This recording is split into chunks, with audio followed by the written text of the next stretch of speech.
It's no longer the era of industry. We're in a technological era fundamentally. The fascists, they have the resources, but we have imagination. We are making the tools to take back our sovereignty. When we make a giant fuck you to the system, it's breaking that stranglehold on the tools of power that's used against us. The fascists always use the narrative of we are the white knights in shining armor protecting against the threats. We come here and we move out the dark with pure whiteness. That's a false narrative because there is corruption in those castles. The real base of power lies with us. We are the darkness.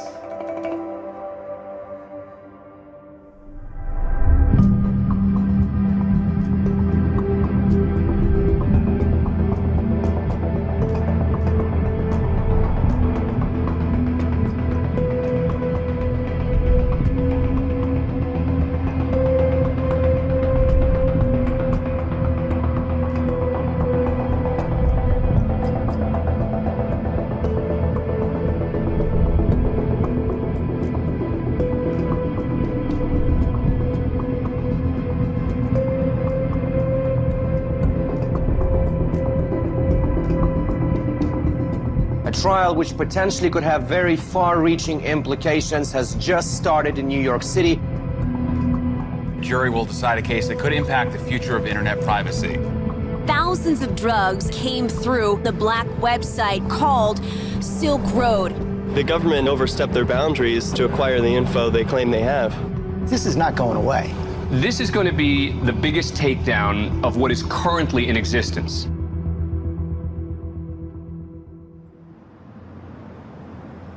On January 13th, 2015, a criminal trial began for the accused leader of the Silk Road, a black market in an area of the internet known as the Deep Web. The Deep Web is vast, thousands of times larger than the visible internet, what's called the surface web. But the Deep Web is not a place. It simply accounts for all of the unindexed content online.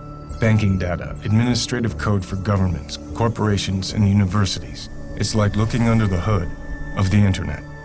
Over time, the Deep Web became inhabited by people of all types who wanted to use this terrain for privacy.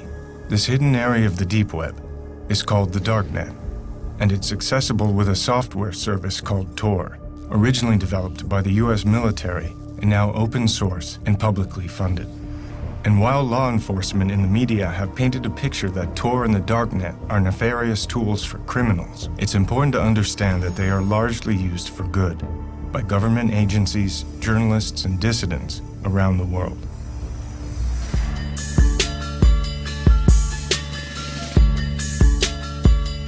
In the summer of 2011, an ad for the Silk Road appeared on the Darknet. The Silk Road was an underground exchange for any type of goods, but mostly it was used for drugs. There have always been drug markets online, but none with the scale, sophistication, and ease of use as the Silk Road.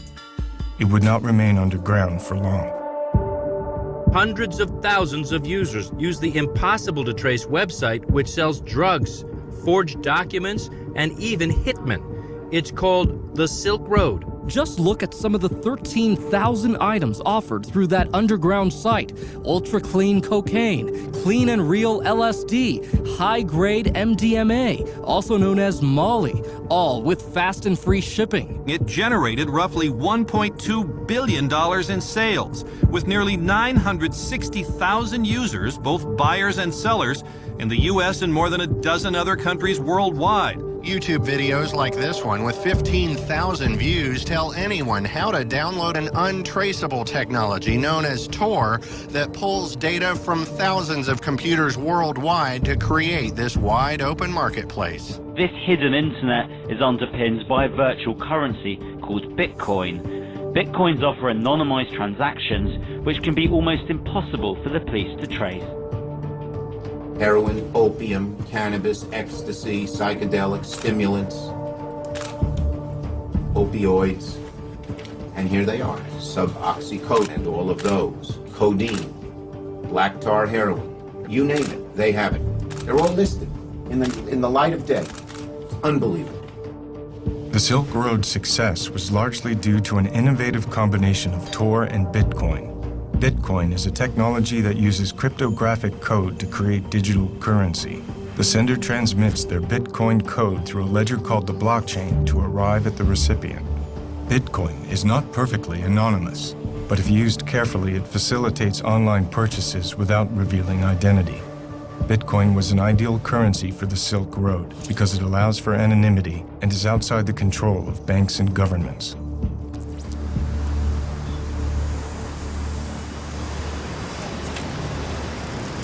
I really became aware of the Silk Road when Adrian Chan at Gawker did his profile.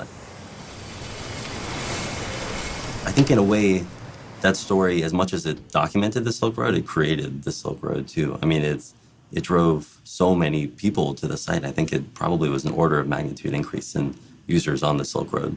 So from that point on, that felt like I had missed the story, and I wanted the next big story on the Silk Road. But I was also just fascinated with the community that was, being created there. eBay doesn't have that kind of user community. This was like a really tight-knit movement of people. It was a fascinating thing just to lurk around in. It's a certifiable one-stop shop for illegal drugs that represents the most brazen attempt to peddle drugs online that we have ever seen. It's more brazen than anything else by light years. I mean, they had a really big, target on their back, and they even had been taunting, to some extent, law enforcement and, the powers that be by doing this in the open. And that's actually part of what these marketplaces are about.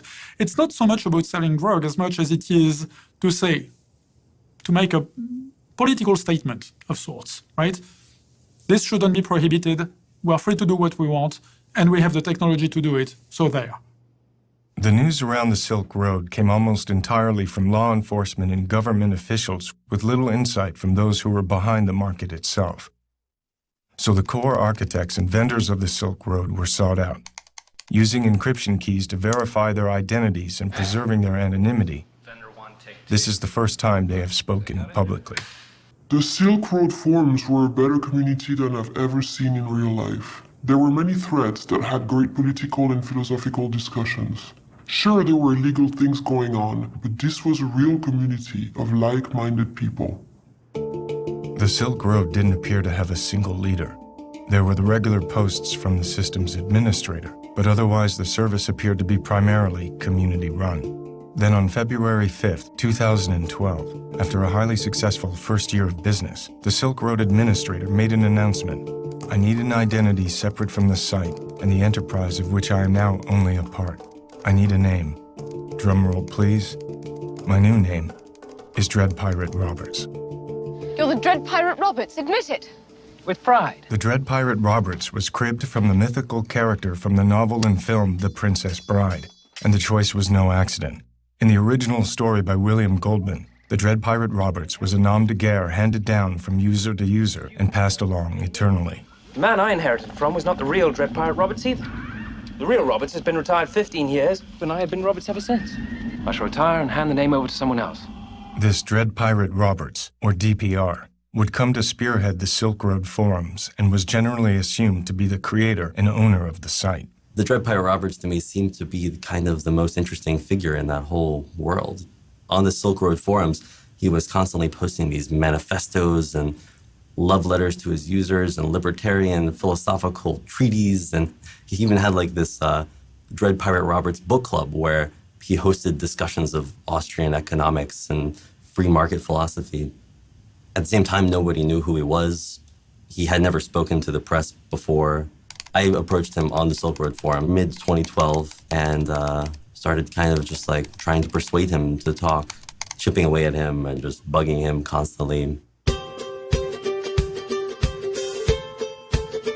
The actual trigger, I think, that made him decide to talk was this competing dark website called Atlantis. They were really much more aggressive in their marketing than the Silk Road. They put out this YouTube video advertising Atlantis as the new, better dark web drug site. So when I went back to the Dread Pirate Roberts and said, I'm going to do this story, it can either be about Atlantis or it can be about you, I think he realized that, he was a savvy business guy who realized he had to talk at that point. He did have a kind of political message that he wanted to get out, and I could see that in what he was posting on the forums. So I kind of played up to that, and I told him, I can be the vessel for you to talk about what the Silk Road really represents. And I think that appealed to him. So it took 8 months, but finally he did agree to an interview. Of course, he didn't tell me anything about himself, where he lives, his age, identity, anything that could be remotely identifying. I didn't start the Silk Road. My predecessor did. From what I understand, it was an original idea to combine Bitcoin and Tor to create an anonymous market. Everything was in place. He just put the pieces together. The most I'm willing to reveal is that I am not the first administrator of Silk Road.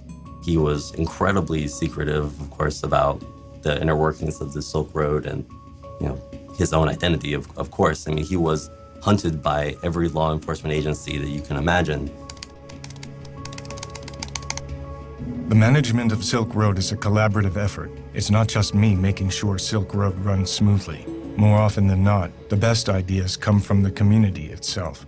But he did tell me some interesting things about how he viewed himself and the way that Silk Road worked. We don't allow the sale of anything that's main purpose is to harm innocent people, or that it was necessary to harm innocent people to bring to market. For example, anything stolen is forbidden. Counterfeit money and coupons which are used to defraud people. Hitmen aren't allowed, and neither is child pornography. No substance on Silk Road falls under those guidelines. This went beyond just, legalizing marijuana or even heroin. He wanted to see a new relationship between individuals and the government, where the government was, basically hamstrung and couldn't control what people bought and sold. At its core, Silk Road is a way to get around regulation from the state.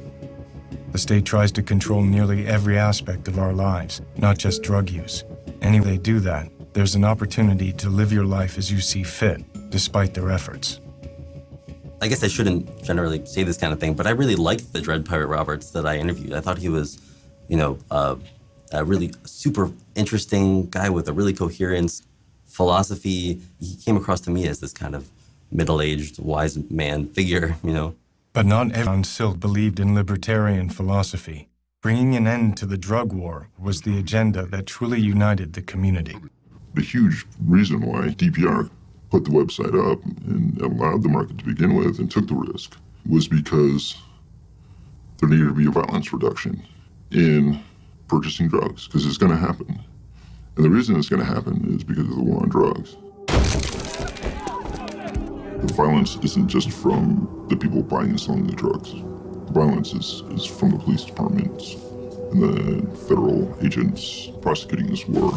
And not to mention the horrendous violence that we commit overseas on people. I mean, we're the biggest bully on the planet when it comes to drugs.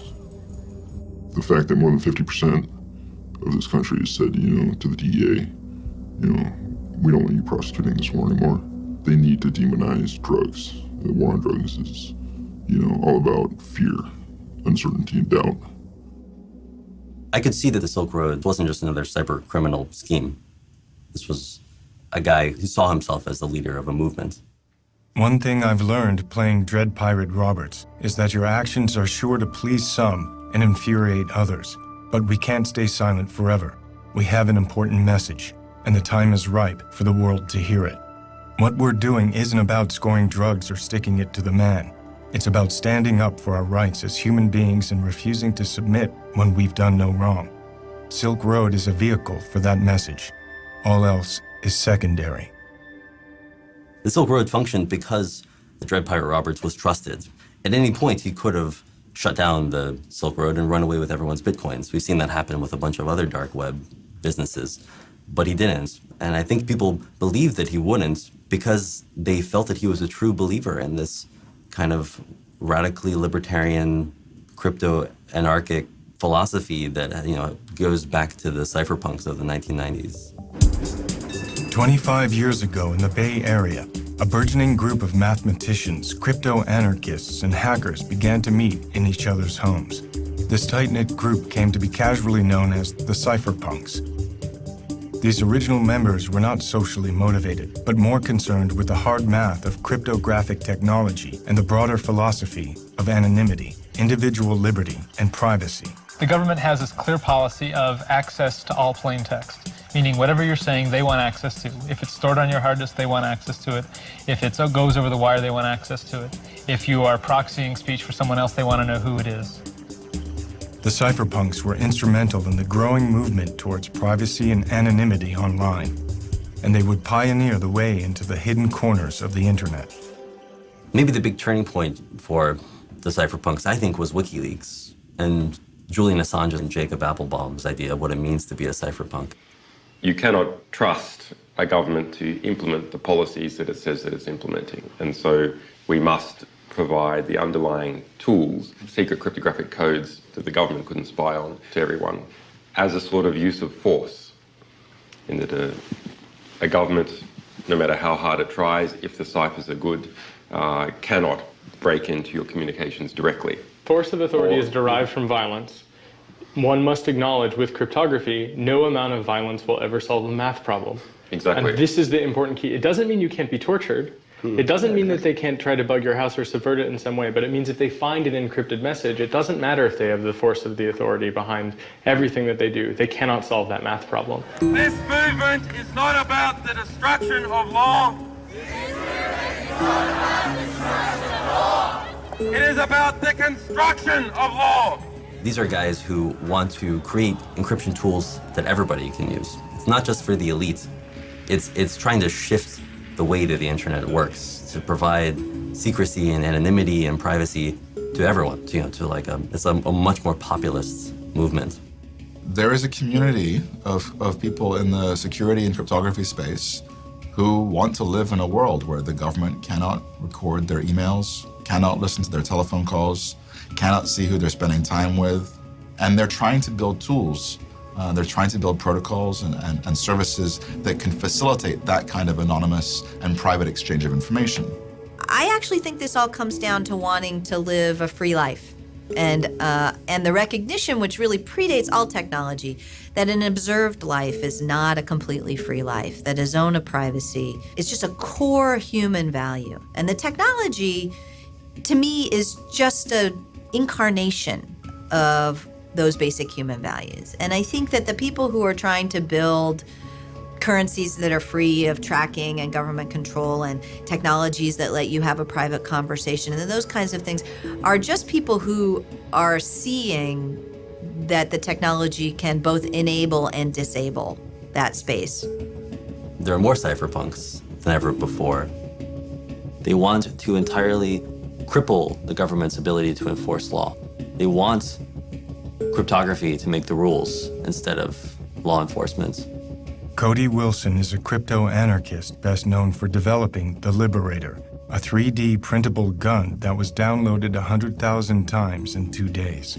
When a group of baby boomers are told, okay, now 3D printers will print guns, they can do nothing but say, well, it's been nice living in the world I used to know.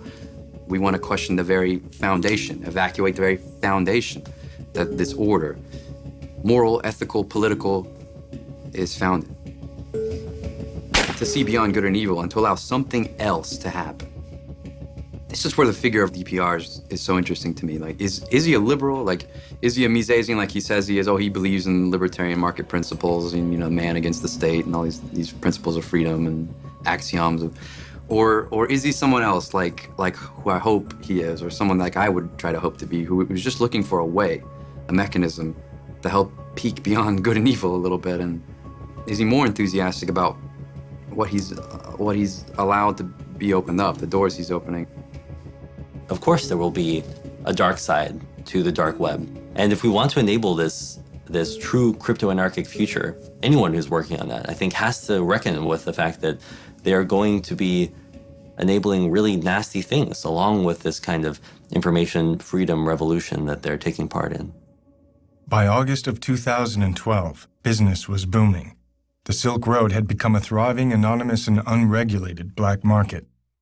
The internet being used in this way posed a major threat to the government, greater perhaps than selling drugs. Even as a law enforcement officer, I still wouldn't know where to go and buy crack on the streets or buy heroin, but I do know how to go online and find it. It's downloading some software, and next thing you know, you're there, and you can purchase a service or drugs very easily. Since when does a teenager become obsessed with the daily mail delivery? Fidgeting and pacing made this Fisher's mom suspicious. So when her family's mail arrived, she grabbed it and found a cartoon DVD box addressed to her son with something extra, a package of white crystals. So she confronted her 14-year-old, and both their lives changed forever. I don't think anybody really cared in law enforcement until Senator Schumer went, oh my God, we got to do something about this. Today, I'm calling on the DEA and the Department of Justice to immediately shut this site down before more damage is done. Because if you think about what law enforcement at the federal level has to do to even start a case, I don't think this case would have been started if it wasn't for some political impetus by, a senator saying, we need to look into this. The FBI today shut down what it's calling the most sophisticated internet site in the business of selling hard drugs, including heroin, cocaine, and LSD. Anyone trying to log on to the website today found this notice shut down by the FBI. It was a sophisticated electronic smokescreen, and it took federal agents almost 2 years. They were able to infiltrate the site, that they made some of these purchases themselves using undercover identities. The secretive Dread Pirate Roberts was arrested in the most unlikely of places, this local public library in this San Francisco neighborhood. The FBI seized $3.6 million of Bitcoin's biggest haul in its 5-year history.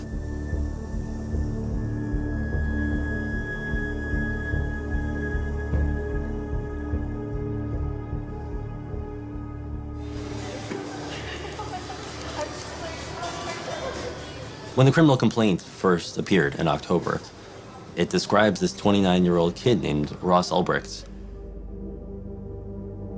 Not only do they say that he has run this billion-dollar-plus black market conspiracy, and they accuse him of drug trafficking and money laundering and somehow computer hacking charges as well, which is something that I had never associated with the Silk Road. But then also in this criminal complaint, there is outlined his plot to pay for the murders of a potential informant and a blackmailer. It seems at least one Silk Road user threatened to reveal the identities of thousands of others. So investigators say Ulbricht tried to execute a murder for hire on that user, offering $150,000 to a would-be hitman because, quote, "This kind of behavior is unforgivable to me, especially here on Silk Road. Anonymity is sacrosanct." It threw me for a loop. It was really not the Dread Pirate Roberts that I had ever imagined. This connection between Ross Ulbricht, who plenty of evidence suggests that he was involved in the Silk Road. They, after all, seized his laptop while he was logged in to the Silk Road. He was caught red-handed. But these two personalities, these two personas, do seem to be almost schizophrenic. It's so difficult to imagine that they are the same person. And so the FBI's whole case is based on the idea of if they can show that Dread Pirate Roberts is Ross Ulbricht? Right, that's the most important part, right? Because he was trying to hide his identity on the site as well. So the first thing they're going to have to do is definitively link him as the person who runs the site.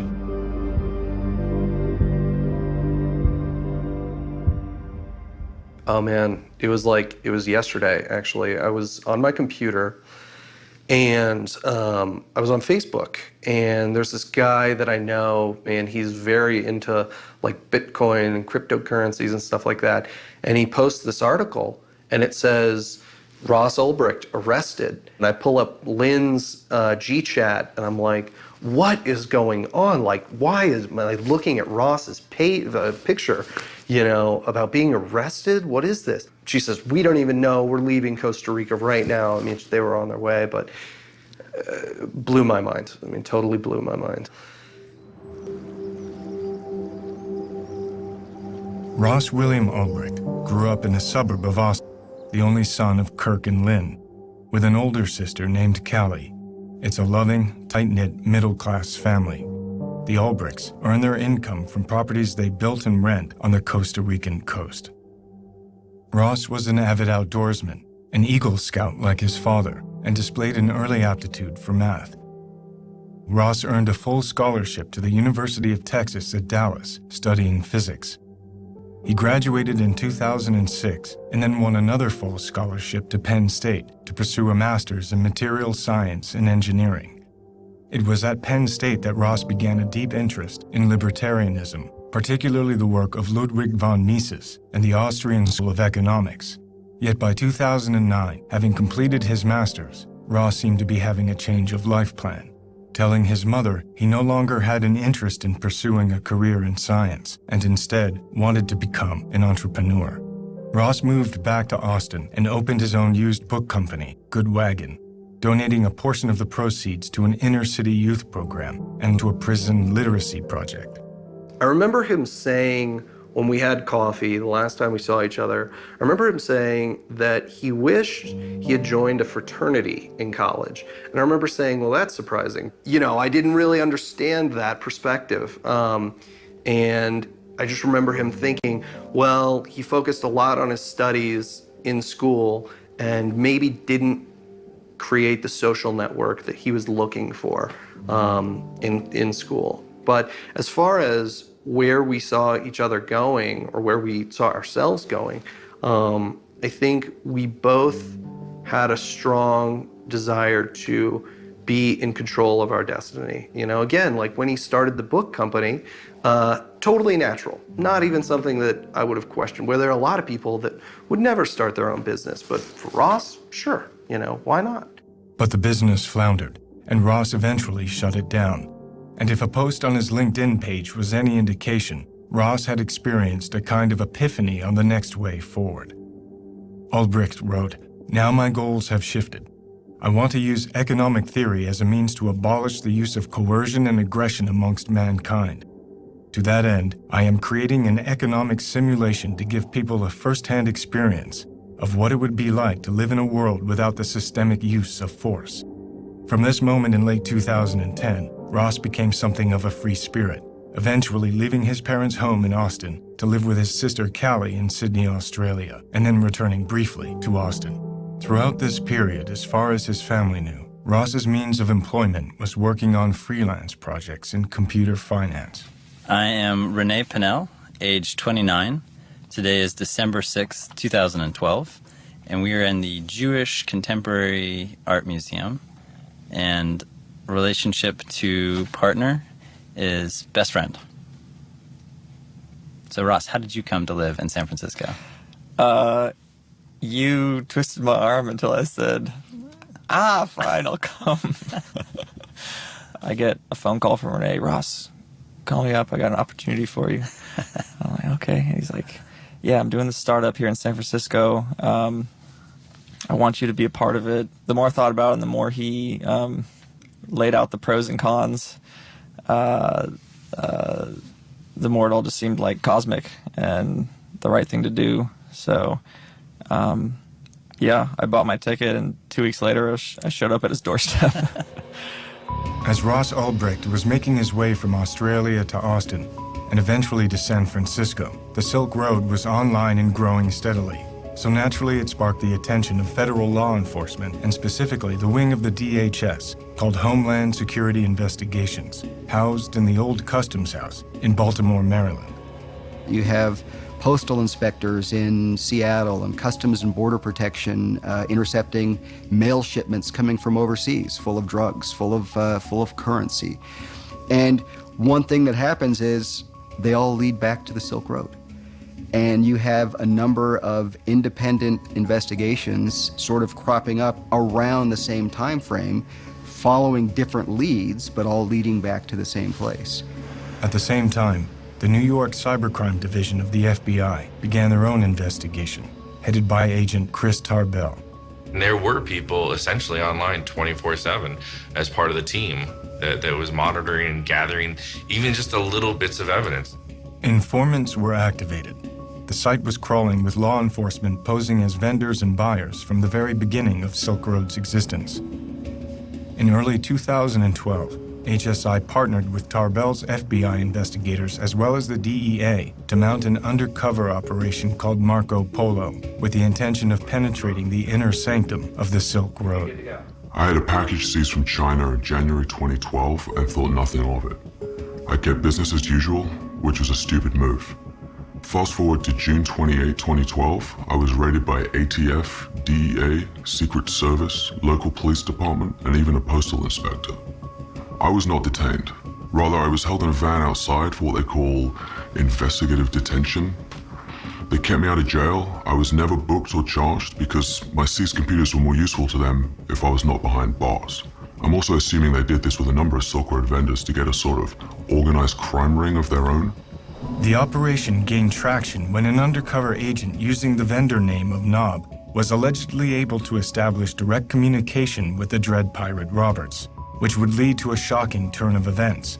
Knob complained to DPR about the small fry nature of most deals on the Silk Road. It really isn't worth it to do below 10 kilos, the agent wrote.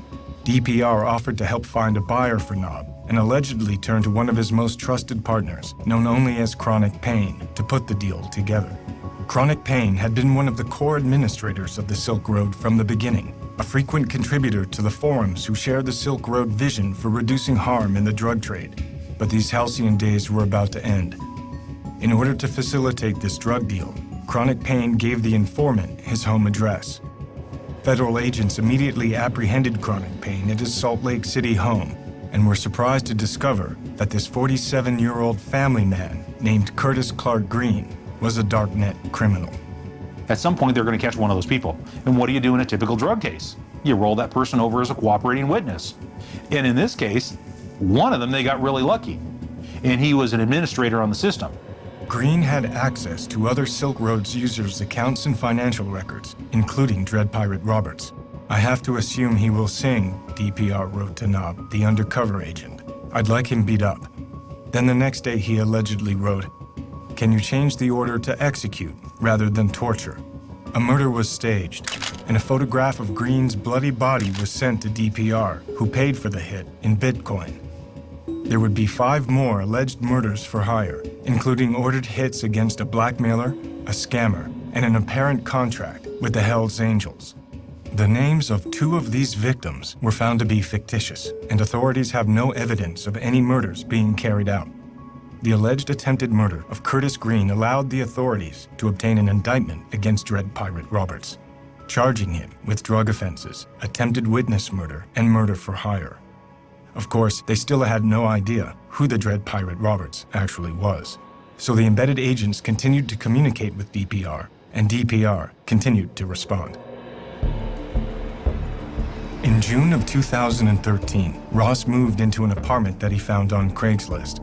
Allegedly, he did not give his roommates his real name and was known as Joshua Terry. At the same time, IRS agent Gary Alford was investigating the Silk Road and through a simple Google search was able to locate an early email on the open internet discussing the launch of the Silk Road Marketplace and connect that email to an account owned by Ross Ulbricht. 1 month later, postal inspectors at the Canadian border seized a package of fake IDs with Ross's image that were en route to his home address. Ross was visited at his apartment by several DHS agents. The agents handed Ross a false California driver's license that bore his picture but a different name. Ulbricht denied ownership or knowledge of the fake IDs, and the agents simply left. If you suspect somebody may be involved in a large-scale criminal enterprise, going and knocking on a door with some evidence of fake IDs is important. Because you can see the guy face to face.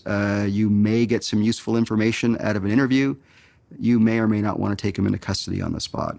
Let's sit back and let's really go after this in a much more global way, if you will, because there's a lot more here than just one count of fake IDs. The next big break in the case would be achieved by FBI agent Tarbell and his cybercrime team, who had somehow located the Silk Road servers in Germany and Iceland. How these hidden servers were found has been a matter of controversy, but the FBI had their own copy of the Silk Road server, and now they hope to finally unmask the Dread Pirate Roberts. And I decided that there was a flaw in this setup somewhere. I couldn't quite put my finger on it, but there was a flaw, and I called up my partner, said, there's a flaw, we've got a limited amount of time, we need to make our money and get out now. Over the course of a year, a Chicago-based agent from the DHS named Jared Deryagian had been embedded in the Silk Road, now posing as a high-ranking moderator named Cirrus. With both the evidence connecting Ross to the launch of the Silk Road and the incident with the fake IDs, Ross became one of the primary suspects. On October 1st, in a coordinated effort between Deryagian from the DHS and Tarbell's FBI squad, a sting operation was launched.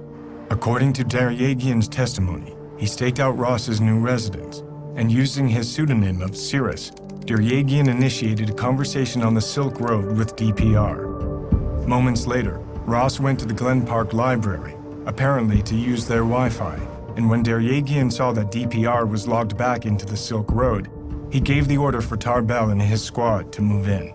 It's an excitement that you couldn't even buy off Silk Road. All the drugs you could buy on the site, it's not the same exciting as catching the guy. It's an adrenaline rush. Ross was apprehended before he could encrypt his laptop. He was allegedly logged into a Silk Road administration panel for customers needing DPR's attention. He was a dream for drug users because he was very technically adept and he was able to hide both the website that he put together and the actual sales of illegal drugs that the drug sellers would make on his website. The Silk Road was seized and shut down, and charges were announced against a number of core partners and vendors from the site. Ross was held for over a month in a jail in Oakland, awaiting extradition to New York. Ross's family was able to raise over $1 million for his bail, but the prosecution argued that due to the alleged murders for hire, Ross was too dangerous to release, and so his bail was denied. I thought it was the wrong decision. He wouldn't have been a flight risk, and he's never been and is not a danger to anyone. For him to say, well, I'm gonna, put a hit out on someone, it's ludicrous. I could understand it being one of these other DPR workers, getting all egotistical and crazy and maniacal and doing it. That I could see. There was more than one person using the DPR account? I believe it was at least 2 other people, if not 3, at one point. Doesn't matter. That's why they're dredging up this, hit, contract, baloney. But, because of the involvement of the senator and all that other shit, they're gonna cook them. The data seized from the Silk Road servers included all internal private messages, which revealed that many people collectively ran the site. One vendor with the username Variety Jones was active from the beginning of the Silk Road. Jones gave many of the orders for running the Silk Road, even instructing the systems administrator to create the Dread Pirate Roberts persona. But Ross Ulbricht remained the primary focus of the investigation. Ross has been incarcerated for over a year in the Metropolitan Detention Center in Brooklyn, awaiting trial. 6 weeks of that time was in solitary confinement. Ross pled not guilty and denied being the Dread Pirate Roberts. His trial was set for November 10th, 2014 in New York City. If convicted, Ross faces a minimum sentence of 30 years with a maximum sentence of life in prison. You taking a video? Mm-hmm. Should we? He's a hairy fucker. Yeah. These big guys are generally not too. I would let him off somewhere. Where is he? It's hard. It's hard on a family. It really is, especially when you love that person so much and you believe in them so much, and you have such a daunting Goliath of an opponent. It's challenging. It's kind of like a death in a way when you go like, no, that can't be true, and then you're like, oh yeah, it's true. And you go through that kind of shock. His dad, my husband, of course, he's trying to keep our business going, so we have livelihood. And his sister is in Australia, and she's been helping too from there. I'm Ross's sister, and I can tell you he has been a man of his word and honor all his life. I was shocked to hear the news of his arrest, but felt even more dismayed at what the media was writing about him, not even knowing him. You know, I read things by people who don't have a clue who Ross really is. He's been tried and convicted in the media. Nothing has been proven at all. I don't know what's happened to the presumption of innocence in this country, but it is a constitutional right here that we are innocent until proven guilty. Ross sent me this picture of himself about a week ago. It was taken a couple weeks ago in prison. I guess sometimes they go around and take pictures for the families. He is doing well as can be expected, of course, under the circumstances. And finally, after 5 months of delays, he has had access to the discovery, the evidence that the prosecution has. And so he's been working very hard going through that. We are asking the prosecution, how did you find the server? And they're not saying. We have to know how they found the server in order to see if Ross's Fourth Amendment rights have been violated. And how would anyone know if the evidence had been tampered with or anything else if it's not revealed how they found the server? There were 14 searches and seizures in this case, which is a fishing expedition into a person's total property, unlimited rummaging through all of their things to see what they can find. When the criminal complaints first appeared in October, I think the supporters of the Dread Pirate Roberts and the Silk Road just scattered, because suddenly this thing that had seemed like an idealistic community built around nonviolence and, libertarian free commerce suddenly seemed instead like this bloody criminal conspiracy. And a guy who probably otherwise would have been a kind of political cause celeb who would have had all of these supporters calling for his freedom, instead was treated as an immediate pariah. He was seen as a criminal. So there's a lot of circumstantial evidence, if you want to call it that. There's a lot of technical bits and pieces involved. It got really crazy in the middle of that. It's sort of, one thing is taking down this online drug market, another thing is pinning a number of murders for hires on top of it. It just seems really, really far-fetched. The 29-year-old seemingly clean-cut entrepreneur was living a secret life as a digital drug lord. They're claiming that he's living in a manner of a head of a cartel. The distinctions between Ross Ulbricht and the head of a cartel, you don't have to see too many movies to recognize what the differences are here. Then when the indictment finally came out, there were suddenly no charges around these murder for hire accusations, only the drug trafficking and money laundering and computer hacking. They had 6 charges. They used them against him to deprive him of bail. And yet 2.5 months later, the prosecutor didn't indict him. What they did instead was they called it an uncharged crime. Well, if something's a crime, don't you charge someone for it? And if it's not a crime, why is it there? Because it's prejudicial to a jury to have that sitting there, unproven, just smearing him.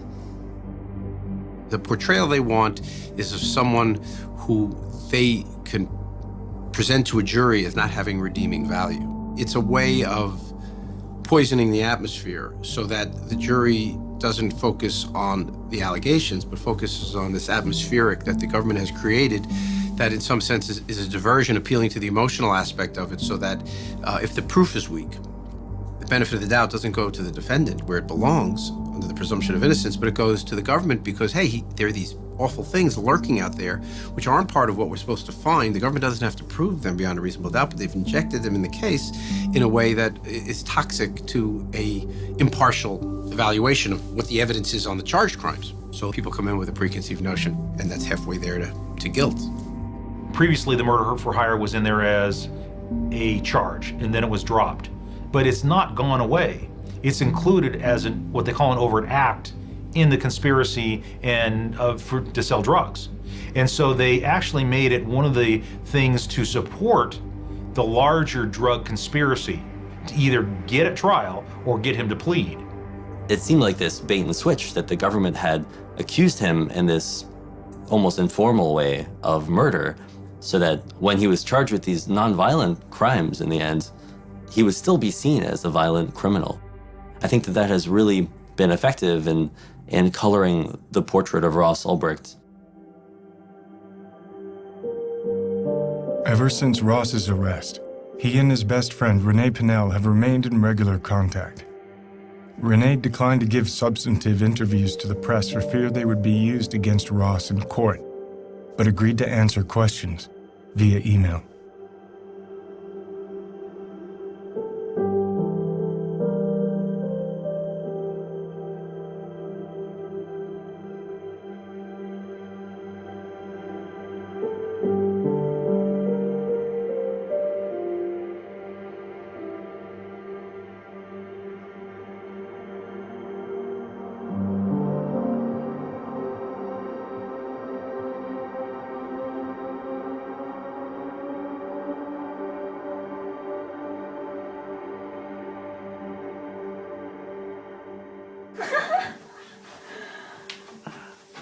I'm a little teapot, short and stout. Here is my handle, here is my spout.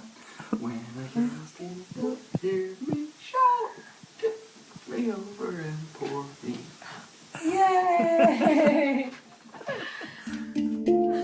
Because of the severity of the charges, Ross was not able to grant an interview from prison, which left only a scattering of his personal photographs and movies. But from the exhaustive discussions with friends and family, and the public knowledge of Ross's trajectory, from physics and engineering major to running a small homespun bookselling company, it was difficult to understand how he could possibly have been the sole mastermind of the Silk Road, a vast and complex internet service with over 1 million users worldwide. Ross was certainly bright and studious with a deep interest in libertarian economic theory, which clearly echoed the mandate and philosophy of many of the posts of the Dread Pirate Roberts.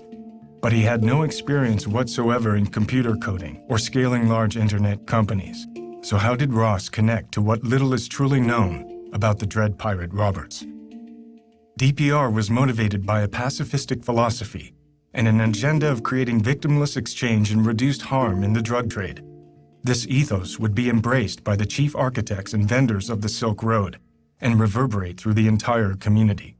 There were quite a few people that I didn't sell to, just because I could tell that they were obviously, not mature enough to handle using these drugs and didn't know enough. It was like, go read first, go figure it out, then come back to me and I'll sell you some. But I'm not gonna pop your cherry and kill you, potentially. But heroin in particular, I was very careful about who I sold it to because it was not stepped on. It was the best heroin on Silk Road. The Silk Road appeared to be a successful experiment in creating a pacifistic community, overseen by a figurehead with a deep-rooted ideology. But these core ideals of the Dread Pirate Roberts were completely at odds with the murder-for-hire allegations. Did DPR become corrupted and turn his back on the mandate of nonviolence and harm reduction? Were there other people using the DPR account who were responsible for these actions? Or was there some other truth behind these alleged murder hits that produced no victims?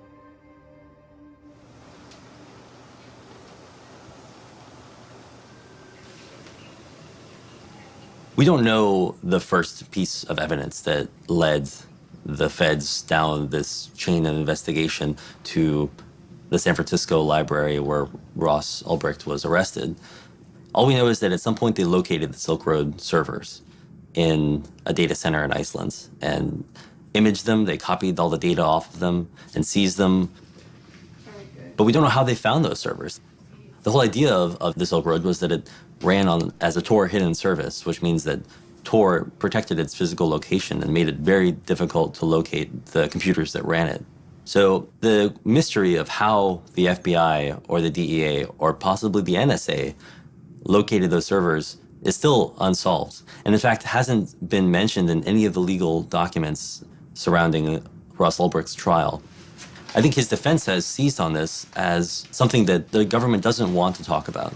And if that's the case, then it does raise these Fourth Amendment issues of can the government use essentially hacking techniques to dig up evidence on a criminal suspect? And if so, what kinds of warrant do they need? if in fact there was some kind of violation of the Fourth Amendment in that initial part of the investigation that really was the first clue that led them down this entire chain to the arrest of Ross Ulbricht, it could be a giant problem for the prosecution that then taints every other piece of evidence that they found subsequently. The government has prosecuted other people for doing essentially what the government did here, which is trying to get underneath the public face of a website. And they have alleged that getting at information that's not supposed to be publicly accessible by sophisticated computer inquiries or activities, that is a violation of federal law. So here, and that's why they always say, we didn't do anything wrong, we didn't do anything in violation, but they really know what's at stake here because they've actually prosecuted people for the same thing. And the government's affidavit, the affidavit from Agent Tarbell about how they got to the Silk Road servers has been met with incredulousness by the internet community. The Tarbell Declaration, to put it politely, seems vaguely disconnected from the truth. Depending on which security expert you ask, you will get, it's vaguely disconnected to the truth to something filled with, it is a massive pile of bovine excrement. What Tarbell's story is he was typing away his computer, visiting the Silk Road website, and the CAPTCHA was transmitted in the clear, and he somehow saw the IP packets go directly to the server. And so he then connects to that server and gets the CAPTCHA. Game over, they found the back-end server. Unfortunately, this was playing fast and loose with the truth, because the logs provided to the defense show that what Tarbell found was not the CAPTCHA image, but instead a PHP MyAdmin page. The server was running some stuff over the clear, but not the CAPTCHA. So Tarbell's story doesn't mesh with the FBI's own evidence. They hacked his servers, and with that access could essentially do whatever they wanted. Given just the institutional pressure to take this thing down, it's naive to think that they didn't. Of course it's on the table that this is how they discovered him. I mean, he was dealing with Tor. He was dealing with all these technologies which we know are the subject of NSA investigation, as revealed by Edward Snowden. It's at least reasonable to assume that there's been this kind of parallel construction or interference or like not playing by the rules that the state deals out for you to play with. But then again, we all know that it deals the cards. It runs the game anyway. It's naive to think that this wasn't an available option. The issue is whether the agent could have done what he said he did. The theory that's been brought forward in the testimony by the individual agents that did it, they were able to manipulate part of the server to cough up an address that shouldn't have been given up. And that address came back to Iceland, and that server there was hosting the Silk Road hidden service. I think we're not going to know till we go to trial, and we may never know for sure. There's always this balance of trying to be forward-leaning in your investigative techniques and making sure that you don't trample on rights at the same time. You want to stay well within the bounds of your legal authority, because if you step over the line, the evidence is going to be tossed. It's not going to be admissible in court, and you may wind up jeopardizing the outcome of an entire investigation. And so I think what agencies will try and do is they'll want to step right up to the line, maybe get a little bit of chalk on their toes, but don't step over it. Ross's lawyer made a motion to dismiss the case based on the disputed seizure of the Silk Road servers, arguing that admitting this material not only violates his client's Fourth Amendment rights, but would set a dangerous precedent for the rights to privacy of all citizens. The judge, Catherine Forrest, sided with the prosecution, stating that the Tarbell Declaration was acceptable, and the motion was denied.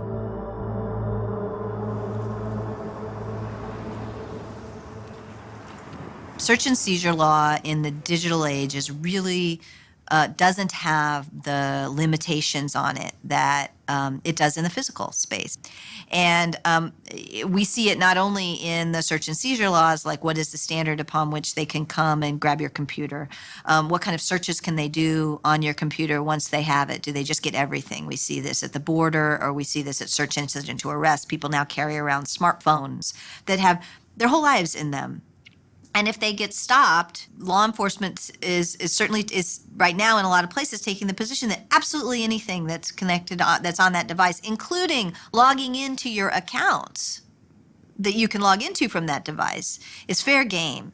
If the prosecution gets away with this warrantless seizure of Americans' data, as well as all these other foreigners, it could have a lasting precedent for how the Fourth Amendment works in the digital age. And I think that, in fact, may be the most lasting effect of the Silk Road.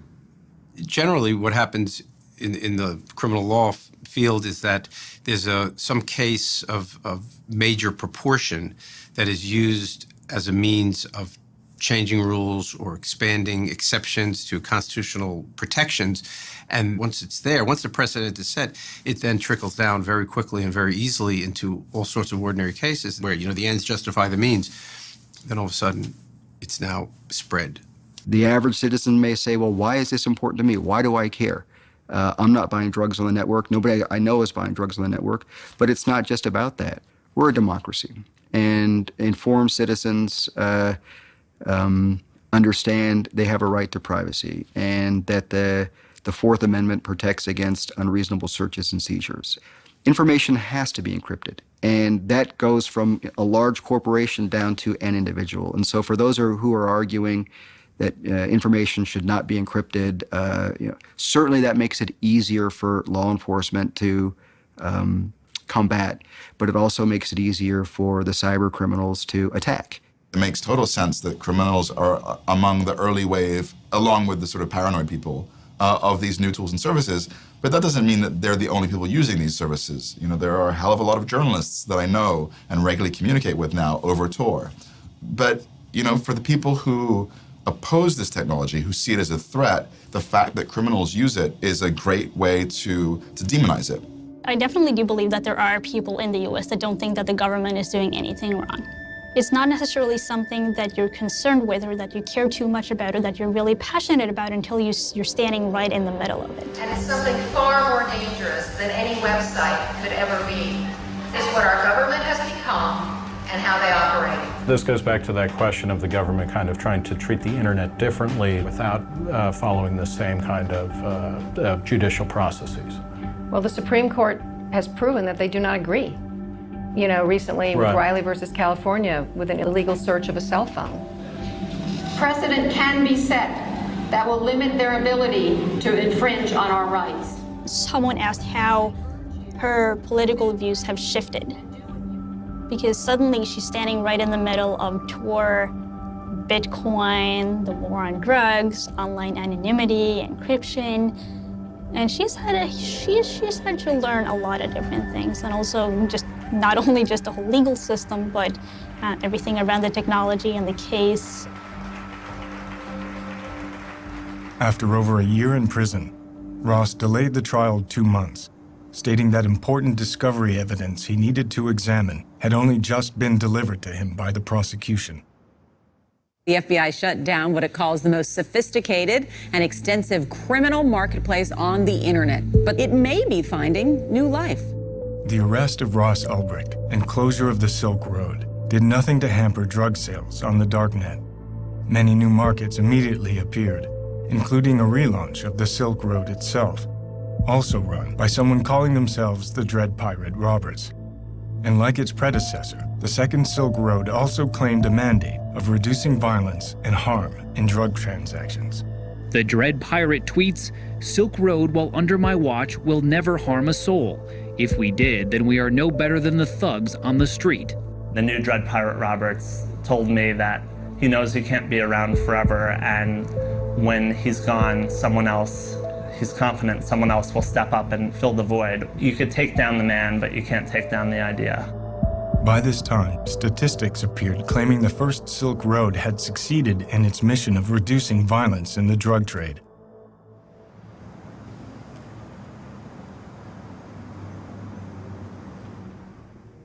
While I was with the Baltimore Police Department in the early 2000s, I had 2 city officers in uniform killed by drug dealers on the street. And there was a family of 7, a Dawson family on Preston Street. They were killed by one drug dealer in one night, mother, father, and 5 kids. And so as the years in the early 2000s start moving along, I'm continuing to think about this from a place of violence and beginning to realize that our policies of drug prohibition were actually counterproductive to public safety. The one thing that I signed on for to improve, to better public safety in our neighborhoods, was making it worse. And I found a large number of police officers and judges and criminal prosecutors and DEA agents and FBI who think the same way. If Baltimore moved from street corners to online services, oh my God, you know how many fewer shootings we would have every year, which equate to fewer homicides? Number one, it removes the buyer from the back alleys and from the street corners and from those dangerous places of dealing with the seller. Buying it over the internet where it's delivered to you removes you from that scenario. One of the interesting things that having an online market does is that it makes sellers much more accountable to buyers. And one of the really interesting innovations is the whole review system, where buyers can review the sellers and the items that they bought from these on these marketplaces. And what that does is it makes sellers more accountable, and it gives buyers a way to assess both the quality, the purity, and the potency of the drugs they're getting. It makes these transactions much more safe for the buyers. But we're shutting them down, attempting to shut them down, because we will never shut them down. We've been at this drug war now for over 4 decades. And what has happened since then? At the beginning, it was just the cartels and organized crime making a ton of money. Today, they make globally $322 billion off of this industry. Corporate America is also now in the game.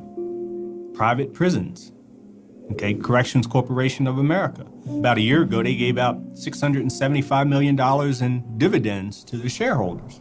Drug testing companies, it's now become a multi-billion-dollar industry. And who gets tested? Those who are in prison or under the control of our criminal justice programs on parole and probation. So corporate America's making a lot of money. What about law enforcement? Law enforcement's making a ton of money. The government's 1033 program, where we get armored vehicles and machine guns and whatever we want of the surplus military equipment, that's because of the drug war. Over the years, we've seen these huge bureaucracies build up around the drug war, around prosecuting the drug war. You've got the Drug Enforcement Agency, you've got the Office of National Drug Control Policy. So a lot of the opposition is just rooted in self-interest among places like the FBI and the DEA, where if you're telling somebody who's been in the FBI for 30 years that drugs are no longer a priority, that's an existential threat to them. That kind of takes away their whole reason for existence. You really have to think about the danger of some of these drugs, the severe danger of addiction, the havoc that it reaps on families and children and careers. And so to say that we need to step back and liberalize, well, that's one approach you can take, but then you've got to look at a cause and effect. If we do this, what are the second and third order effects? The FBI, our federal government, they're going to go in and they're shutting these places down. Do you know what? New ones just open up. Because there's so much money to be made, they'll continue to open up, and it's just a dog chasing its tail.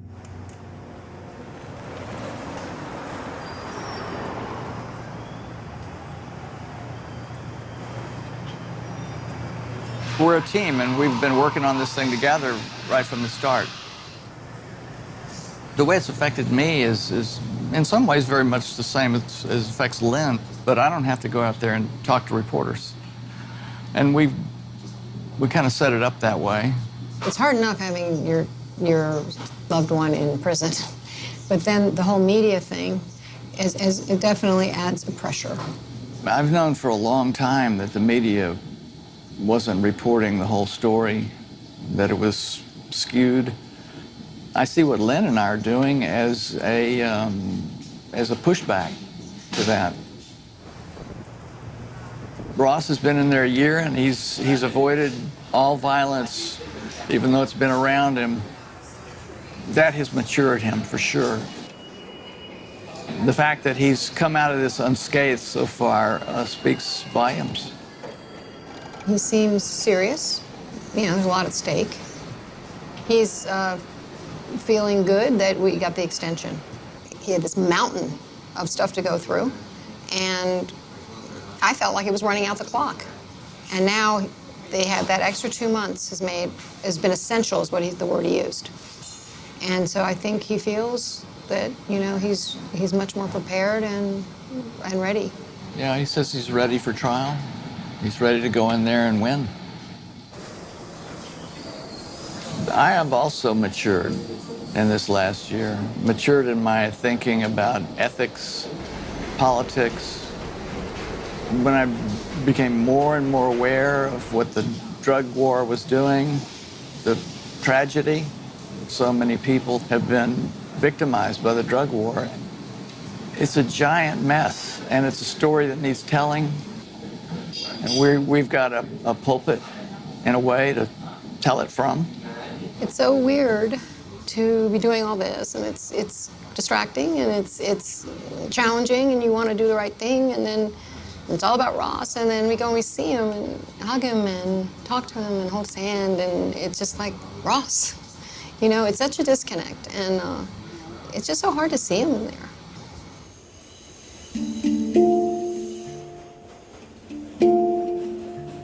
Being in the prison visiting, it's a very emotional experience because there are all these families there, and they get to see their loved one 1 hour a week.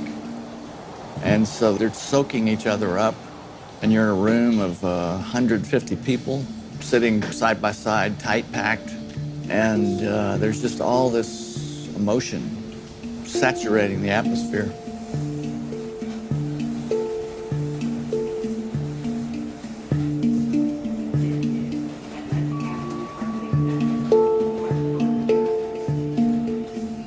The prisoners have segregated themselves.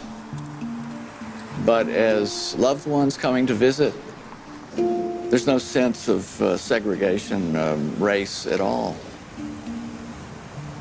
We're just 150 people whose hearts are breaking.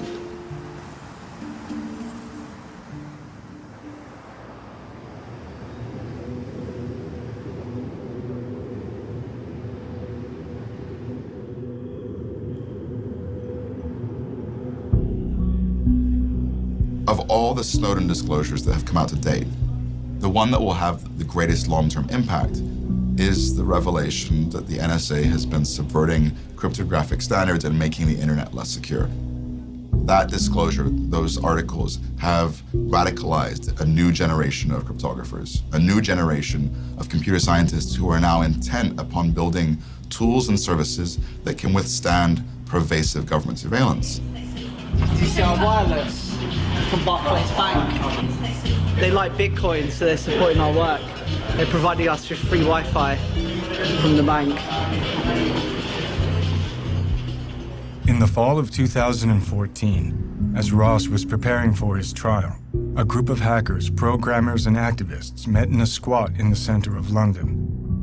This gathering represented the next wave of the darknet, developing new and evolved cryptographic tools that would not be so easily shut down.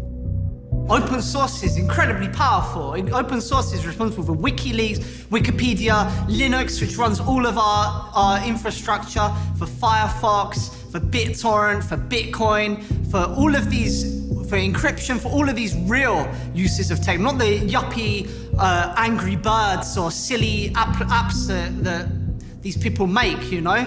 Open source is also an example of how we can organize economically, an example for the future to build the products we need without needing proprietary industry, without needing the points of control, without needing masters and slaves and babysitters. It's not enough to build privacy-preserving tools. It's not enough to write revolutionary research papers and design amazing cryptographic primitives. You have to get them into the hands of the users.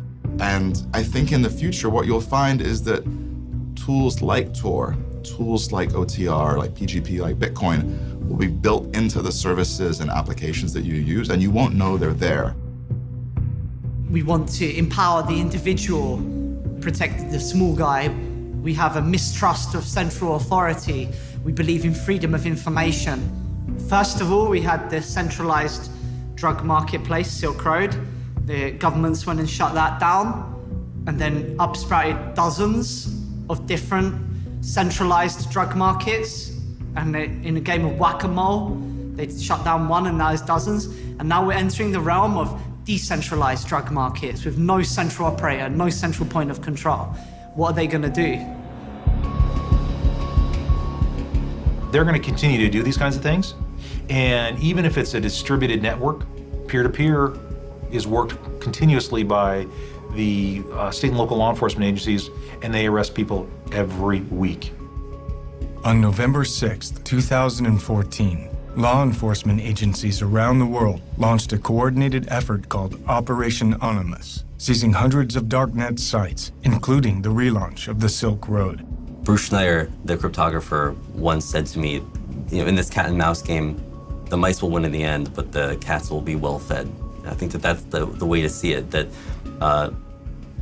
this game is going to continue forever. They're always reacting to us, and which is fine. But once they've reacted and they've shored up and they've figured out, these are the new defenses, you're not getting past this one, we just get to sit there and pick at it and get around it again. We're always going to win. We're always going to win. There's a reason the Silk Road was so powerful, and I know the cryptos now are writing the kind of automatic Silk Road. Amir helped do this. This is now the peer-to-peer model where there's no one individual administrator, and seeing that as the weak point. Technically speaking, this is all correct, but there's something kind of, I don't want to make him a hero, don't want to say that he's a hero, but DPR recognized what was at stake, and he was willing to do the things that most of the libertarians weren't willing to do because he was serious about, I think, what the Silk Road meant. 3 weeks before the trial, the issue of the murders for hire suddenly resurfaced. The prosecution announced that due to these allegations, they would not allow Ross's defense to know the identities of their witnesses. The defense responded that using these uncharged crimes in this manner was prejudicial. A hearing was called to resolve the matter. The judge ruled that some of the witnesses won't be made available to the defense until right before the trial. It's based on her saying that Ross might intimidate or even murder people from jail.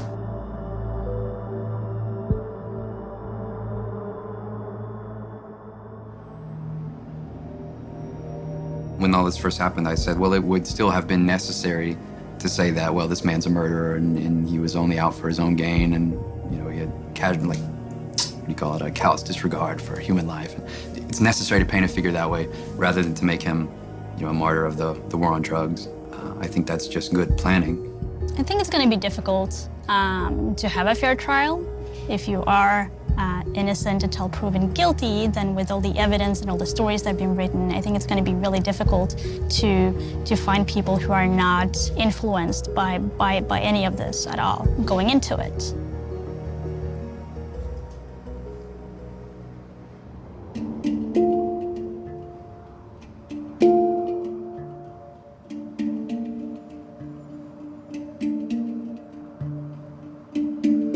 The day before the trial, Ross provided a written statement.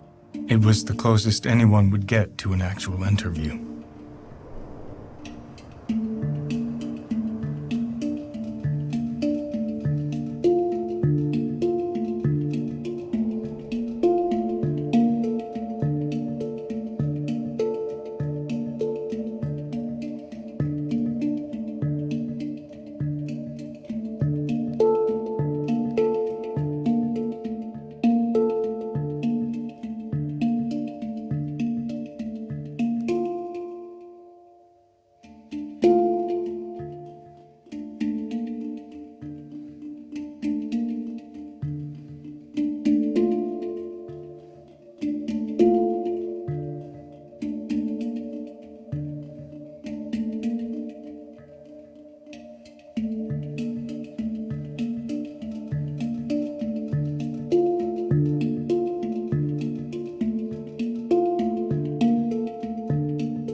Ross Ulbricht went on trial today. The jury will decide a case that could impact the future of internet privacy. Good evening to you. Opening arguments taking place today, and the first witness took the stand and actually just got off a few minutes ago.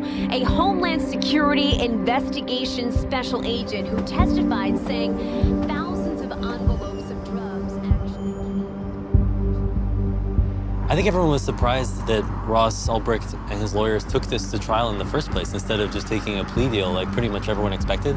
And today we saw why, which is that they've actually got a pretty compelling alternate narrative of how this whole case is played out.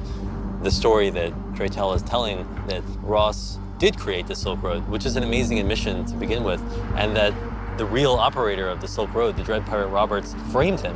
It's a kind of theory that I'd never heard posed before, that instead of Ross being the Dread Pirate Roberts, he was framed by him. But in many ways, you know, it's something I should have expected because it's what the Dread Pirate Roberts told me when I interviewed him in July of 2013, that he didn't create the Silk Road, that he had inherited it from its creator, kind of like a business acquisition. The FBI has told me that that was Ross Ulbricht lying to me. If it is a lie, it would require just a lot of foresight and planning, kind of like an amazing game of chess or something. In the first days of the trial, the prosecution presented evidence that Ross kept a journal on his laptop describing his involvement in the Silk Road, and that the Bitcoin seized from his laptop came directly from the site, while the defense would argue that Ross abandoned the Silk Road after creating it, and that the journal and the Bitcoin were planted on his laptop. Andy, you interviewed Dread Pirate Roberts. What's the evidence connecting Dread Pirate Roberts to Ulbricht directly? Well, in the first couple of weeks of this trial, which is ongoing now, we've seen that the prosecution has a very strong case. Once they seized his laptop, they found that he had kept a journal. You know, if this is in fact Ulbricht's journal, his defense claims it's not, right. He documented the administration of this site for years. He has a logbook of daily activities. So this is a really tight case. It's going to be very difficult for Ulbricht to squeeze out of it. Underneath in the deep web, we have an area where this young man, according to the government, has made a decision that he's going to run an illegal drug empire. And we need to stop you. Swift and certain prosecution and ultimate certain punishment. As the trial continued, Dratel planned to reveal the government's own evidence showed they suspected multiple people of running the Silk Road. During his cross-examination of DHS agent Deryagian, Dratel was able to expose that the agent had long suspected another person to be the Dread Pirate Roberts, going so far as to seek a warrant for this suspect. The prosecution protested this entire line of questioning on the grounds that it was hearsay. The judge sided with the prosecution, and Dratel was no longer allowed to question government witnesses about alternate suspects that came from the government's own evidence. When the time came for Dratel to begin his defense, he intended to use expert witnesses to explain that the complex technology behind encryption and cryptocurrency made it difficult to prove that the journal and the Bitcoin belonged to Ross. The prosecution objected to these witnesses, claiming they should have been made known earlier in the trial, and they were not necessary for the jury's understanding of the case. Once again, the judge sided with the prosecution, stating that this case did not require specialized knowledge. Without expert witnesses, and unable to pursue the government's own evidence of an alternate DPR, Dratel's entire defense was effectively blocked. The trial ended abruptly the next day.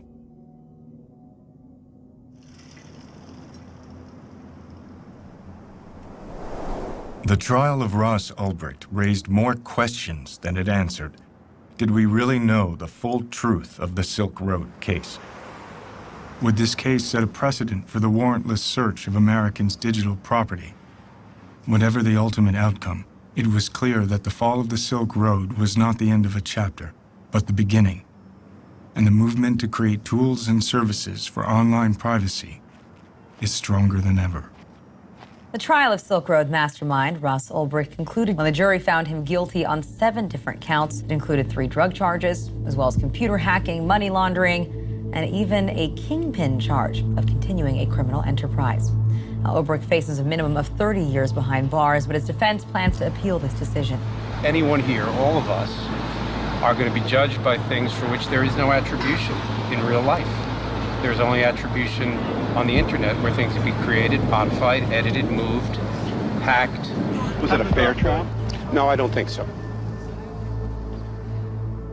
As the actual verdict was read, the word guilty was said 7 times. Ross was just staring straight ahead. I don't know what was on his face, but afterwards he turned back to look at his family, and he had this really heartbreaking kind of stoic smile, and he wasn't crying, but he was just blinking hard. And then as he was led away, his mom said, "This is not the end." You know, that was it.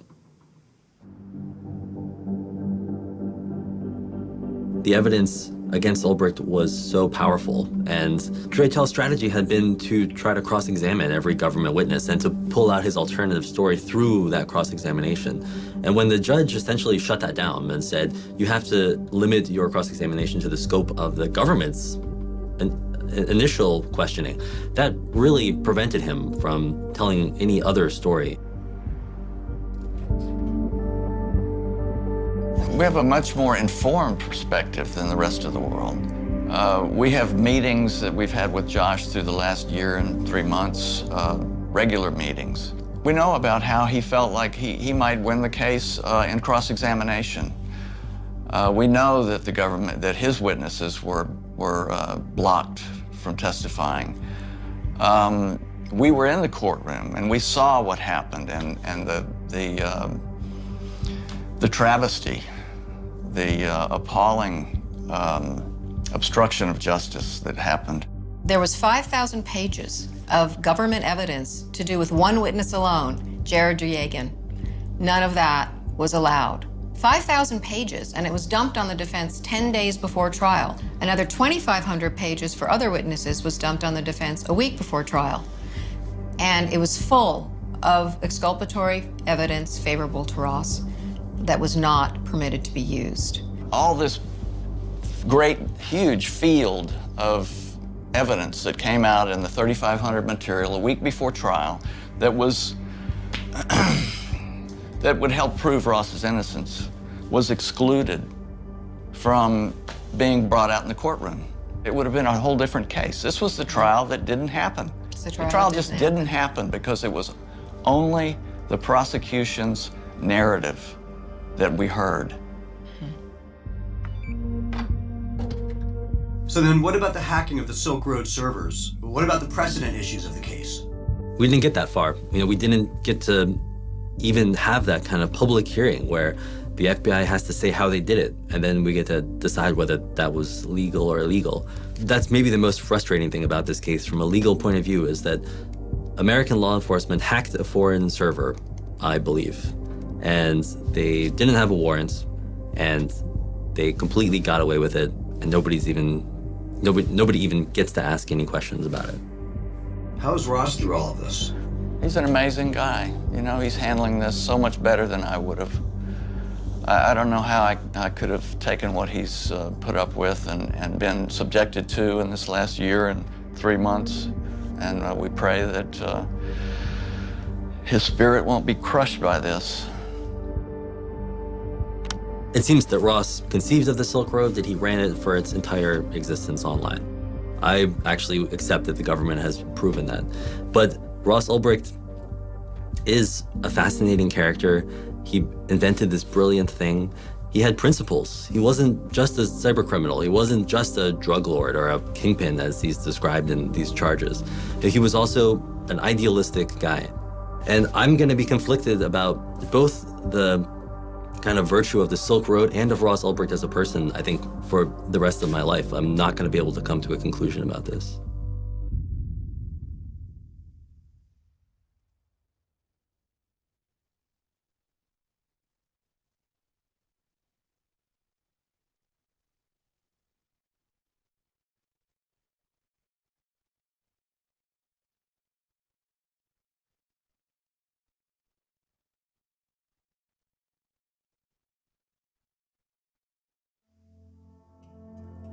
I don't know. You got any more questions, or should we wrap it up?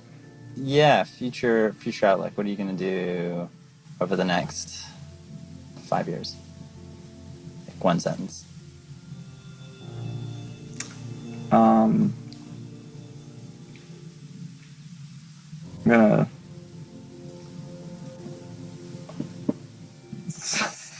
I'm gonna do a few things. So one sentence isn't enough, damn it. But pretty sure I want to start a family in the next 5 years. Nice. Okay. And just make more friends and close people I love. Yeah, I want to focus on being more connected to people. Very good. And 20 years. 20 years. I want to have had a substantial positive impact on the future of humanity by that time. Do you think you're gonna live forever? I think it's a possibility. I honestly do. I think I might live forever in some form by that time. I mean, technology is changing so fast. Yeah. Cool. I hope I'm there. Sweet. Someday we could be a shining beacon of hope for the oppressed people of the world, just as so many oppressed and violated souls have found refuge here already. Will it happen overnight? No. Will it happen in a lifetime? I don't know. Is it worth fighting for until my last breath? Of course. Once you've seen what's possible, how can you do otherwise?